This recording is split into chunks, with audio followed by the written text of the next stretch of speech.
এই যে বড় বউ, ওকে নিয়ে পীড়িত করলেই চলবে? এদিকে টেবিলের উপর যে এটো বাসনগুলো পড়ে রয়েছে সেগুলো মাজা কষা করবে কে? হ্যাঁ, কটা ঝি চাকর আছে? যাচ্ছি মা। চলো না দিদি, আমি তোমার সঙ্গে হাতে হাতে কাজ করি। ও বাবা, কি পীড়িত রে! দেখবো দেখবো কত কাজ করতে পারো। দেখি তোমার বাবা মা কি গয়না পরিয়ে শ্বশুর বাড়ি পাঠিয়েছে। গলার ওই দুটো সোনার না ইমিটেশন? আমার মা বাবা নেই, ছেলেবেলাতেই মারা গেছেন। আমি মামার কাছেই মানুষ। ও, মা বাবাকে খেয়ে বসে আছো? ধন্যি মেয়ে। এখানে এসে আবার তো নতুন করে মা পেলাম। ও বাবা, কি কাব্য মারা কথা রে বাবা! শিখে নাও মেজো বউ, শিখে নাও। আমার বাবা ওসব ন্যাকামি আসে না। নাও, খোলো দেখি হাতটা। দেখি দেখি দেখি দেখি, ছোট বউয়ের মুখখানা দেখি। তোকে আবার কে খবর দিল? বা, রন্টুর বউ ভাতে যাবো বলে তৈরি হচ্ছে, হঠাৎ তনু গিয়ে বলল, তা মা, তোমার ছোট বউয়ের মুখখানা তো বেশ। দেখ তো, ওর গলার হারটা সোনার না ইমিটেশন? আমার তো মনে হয় ইমিটেশন। মা দেখেছেন আমার বিয়ের হারটা এখনো কেমন চকচক করছে? এটা তো মনে হচ্ছে না, কেমন যেন মেয়ের মেরে। এটা আমার মায়ের গয়না, মা মারা যাবার সময় মামার হাতে দিয়ে গিয়েছিলেন। এই সুটকেসে আরো আছে। দেখি দেখি দেখি, সরো সরো সরো না, বাপের বাড়ি থেকে কি আনলে দেখি।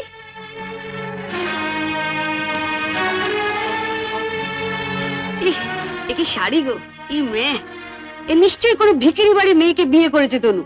আমাদের বাড়ি ঝিয়েরাও এর কাপড় পরে না। দেখ দেখ, বাবা, লাল লাল যাচ্ছে দেখি পাউডার। মা মা, আমি ঠিক বলছি মা, এ নিশ্চয়ই কোনো বস্তি বাড়ি মেয়ে, নইলে বিয়েতে কেউ এরকম শাড়ি দেয়? দেখ দেখ, বাহ, এই শাড়িটা কিন্তু বেশ, তাই না মেজো বৌদি? মোটামুটি। মা, আমাদের এখন আমাকে মানিয়েছে। খুব সুন্দর মানিয়েছে, ভালো, খুব সুন্দর। আমি শাড়িটা নিয়ে যাচ্ছি, রন্টুর বউ ভাতে পরে যাবো। শোনো, রাত্রিবেলায় ভালো করে আমি এসে সুটকেসটা ঘেঁটে দেখবো, কিছু যেন শরীর রেখো না। মা, নজর রেখো। শাড়িটা রেখে যাও। রেখে যাবে মানে? শুনলে না, ও এটা পরে ওর বন্ধুর বউ ভাতে যাবে। বউ ভাতে যাবে? নিজের শাড়ি পরে যাক। বড়লোক বাড়ি বউ ভিখিরি মেয়ের শাড়ি ধরে টানাটানি করছে কেন? ও মা, মেয়ের কি চোপা গো! আসতে না আসতে। আমি বলছি শাড়িটা ছাড়ো। না, আপনার মেয়ে না বলছিল আমার মামা যেসব শাড়ি দিয়েছে তা নাকি ওদের বাড়ি ঝিও পড়ে না? তামা, আপনি আপনার মেয়ের বিয়েতে এমন একটা শাড়িও দিতে পারেননি যেটা পরে রন্টুর বউ ভাতে যেতে পারে? আপনি তো দেখছি মা আমার মামার চেয়ে বেশি বিক্রি। কি কি বললে তুমি আমার মাকে? বুকে খুব বাজলো না? ঠিক আমার বুকেও এমনি করে বেজেছিল যখন তুমি আমার পিতৃতুল্য মামাকে বিক্রি বলেছিলে। চুপ কর ছোট। না, তুমি তো যত নষ্টের গোড়া। ও আসার সঙ্গে সঙ্গে 7 তাড়াতাড়ি কেন নিজের ঘরে নিয়ে এলে এবার বুঝতে পারছি। এর মধ্যে ওর কানে বিষ ঢেলে দিলে। দিদি কোথায় বিষ পাবে যে ঢালবে? আপনি আর আপনার মেয়ে তো বিষের জমিদারি নিয়ে রেখে দিয়েছেন। ছোট, শাড়িটা দিয়ে দে। না, আমার মামা খুব গরিব, বিয়েতে আমাকে ভালো শাড়ি না দিতে পারলেও এই শাড়িটা অনেক কষ্টে কিনে দিয়ে বলেছিলেন বাড়ির যিনি গুরুজন তার পায়ে দিয়ে প্রণাম করো। এ কি করলি হতভাগী?